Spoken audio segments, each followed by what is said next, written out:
every garden's got to have a garden gate, and this is our garden gate. We built this last year. We're inspired by some gates we saw for sale actually in a nursery, and we just loved it, and we came home that afternoon actually and started planning this gate and built it, and really proud of this. Here's the other side of the garden gate. We've got more wildflowers, and looks like there's a little bit of Bermuda mixed in with that, but I haven't gotten it out of there. It ain't hurting nothing, and kind of creates a habitat for some wildlife, hopefully good wildlife anyways. The birds like it, and seems like we don't have too bad a problem with bugs, but we have them every once in a while. But we just like to create areas, like we've got a pond that we've got a lot of frogs and toads that live in there, and from what I understand they're really good for the garden. So we try to attract wildlife and insects, good beneficial insects anyways, and I definitely attract plenty of bad insects, but I guess everybody does that. But here at the base of this tree I have some dill that came up this spring that we actually had planted this seed last year in our fall garden, but it never came up. And we just thought, well, the seed didn't germinate or whatever, but I guess the conditions wasn't right last year. But then this springtime these seeds just came up and we let it grow, and now she's been using that in some pickles. Here are my carrots. I've got carrots planted in 3 of these self-watering containers. Got the inspiration of building these from Our Engineered Garden blog that I've followed for many years now, and he builds these and grows pretty much all of his garden in these containers, and it's really good. You have a reservoir at the bottom that holds water, and the water kind of wicks up into the soil, and my thought was, and we'll see how it works, my thought was the carrots would actually grow towards that water, and we'd get some pretty good carrots. Here in the front of this raised bed I've got some sweet potatoes that I had growed the slips in the kitchen window back in March and April, and we put these out, I guess, gosh, probably around the 1st of May. We put these sweet potato slips in the ground, and they started out really slow, but they really started to come on. Looks like I've got something, probably slugs, getting up there and getting on the leaves and kind of eating some holes in them, but we'll catch them varmints pretty soon, I hope, and some traps and all, and hopefully we'll get some sweet potatoes this year. This is the first time I've ever done this. So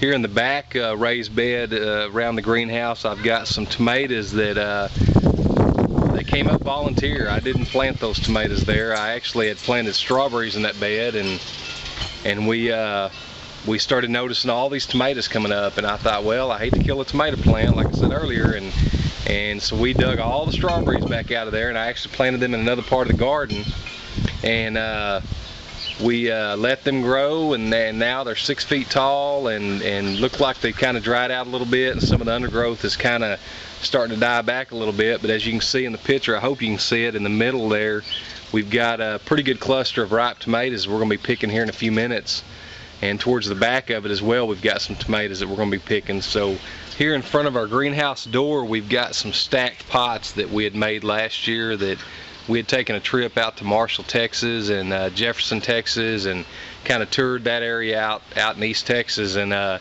we came across these in a nursery. They had stacked a bunch of these up and were selling them, and we just had to have some in our garden, and we went to Marshall Pottery there in Marshall and bought enough pots to come home and make these, and they really worked out pretty good for us. They take a little bit of water, but they sure are pretty. And here on the side of the greenhouse as well, there's some hanging pots that we had saw while we were out there in Jefferson, and we kind of did the same thing. They've just hanging from a hook there, and they've got a chain, and they're neat looking. They're a conversation piece when people come over. They want to know how we did that, and it's nothing hard. We just, you know, ran the chain down through all the pots and put a boat there on the bottom pot to hold that chain, and it just kind of holds them up. But they're, like I say, the only bad things, they really take a lot of water. So there's another one of my self-watering containers that's got some carrots that have even a later planting of carrots. I planted them in three different times. We'd kind of get them separated, separated harvest. And in this bed here I've got some corn that we had planted after our onions had come out. This is where we had some of our onions, and we harvested those, and I planted this corn. And hopefully we'll get some pretty good summertime corn out of this. I just pray we get some rain. So here in this front bed we have a Tomatillo plant that we had planted, I guess about 6 Tomatillas when we did our seeds back in January, and we had put them under grow lights and all in the house, and I'd planted 6 of these, and when we planted our tomatoes we'd forgotten about them, put them in the greenhouse, and thought they were dead, and I thought, well, I'm going to try to plant some of them. And here's one of them, and golly, it definitely doesn't look like it was neglected. It's doing pretty good, and got quite a few blooms on it. We'll see what happens. Never grew one of these before. So here on the side of my greenhouse I've got some rain barrels that I had made last year and put in place, and boy, it doesn't take long to fill these barrels up in a good rain. Right now they're full. We've been irrigating just kind of inside this little fence area around the greenhouse with them.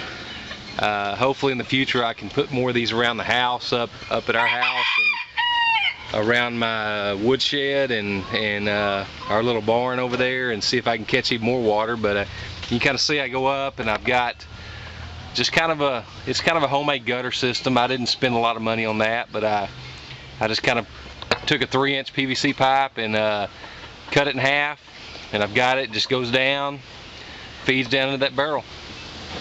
And it sure feels good to be collecting something that God gives us, and able to water my garden when I don't get rain. So here's our girls. We've got 8 laying hens. Average, roughly around 5 to 8 eggs a day. Some days I don't get but maybe 2 or 3. But most days we get 5 to 8, and we mainly feed them chicken scratch from the feed store, but we also supplement their feed daily with produce scraps and scraps out of the garden as we get them. And we really enjoy having those eggs to supplement our diet. This is kind of a little experimental area that I've got going here. I can't till in this area because this is actually the original fence line between the property that we just bought and our property. And there were so many trees down this lot. I think we cut down around 20 trees around the perimeter of this property when we bought this place. And there's so many trees down, tree roots and trees down in this area, that it's just impossible to till with my tiller. But what I'm doing is I've got these buckets, and I think, and I'm not for sure, but I think they're 30-gallon buckets.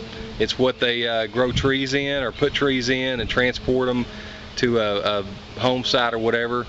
But we've gotten these from the local nursery here, and we're building compost in these, making compost in them, and we're just adding scraps, and these logs around here will be the border, and we're planning on planting in the pots as well as the areas around the pots inside that logged area. And we did this on the other side of the garden in some pots last year, and have grown our onions in there this year, and they've done wonderful building this compost, and we add a little topsoil in with them when they're done, and hopefully this will be an area next year I can show everybody that we're actually able to grow some food in this area. But kind of looking forward to that. So here's one of the pots that we did last year that I just talked about, that I'd put onions in, and these onions are doing okay. They're not doing as good as the onions that I had in the raised bed, but we've picked quite a few of these for green onions, and really enjoyed these, and these just kind of keep getting bigger, and as long as they produce, we're going to leave them here and let them keep getting bigger. As you can kind of see, there was some moss rose that had come up in there, volunteer, that we just kind of left in there, and kind of beautifies the pot a little bit. Here I've got some Israel melons. They're doing pretty good. They were really slow at start, but so far they look like they're doing pretty good. I've got my first set of fruit on there, and looking forward to having one of those. If you've never had an Israel melon, you really got to try it, because it's wonderful. Here I've got some butternut squash. This is the first time we've ever grown this. Kind of looking forward to see what it tastes like. A lot of my blogs that I follow and forums that I follow really talk about how good these are. They really kind of taste like sweet potatoes is what they say. We'll see. I'm a big sweet potato eater, but we'll see if these are any good. And I've probably got out of a 20-foot row here, I've probably got about 6 or 7 of these already about this size. They've really impressed me with their growth. And as you can kind of see, the leaves are kind of wilted. They really wilt in the evening.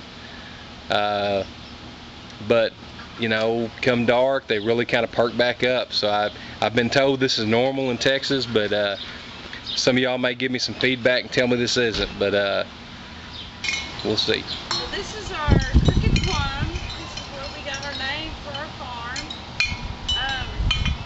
This tree was planted about 20 years ago. My mom planted it when our son was born, and we bought the house from my parents, and we were young and didn't do a lot with it when we first moved here, but after a few years we started utilizing it, making jams and jellies, and my mom passed away a few years ago, so this tree is very sentimental, so it makes me feel like I'm part of my mom still carrying on, because she loved to garden, and so it's a very special tree. And that's why we named our farm the Crooked Plum. Well, I hope you liked the tour I gave you. Hope you like my garden. And I really appreciate you watching. And I love getting online and looking at other people's gardens and other people's videos and pictures. And it really inspires me to look at those. And I hope I can do the same for you. And you know, I appreciate you watching. See y'all later.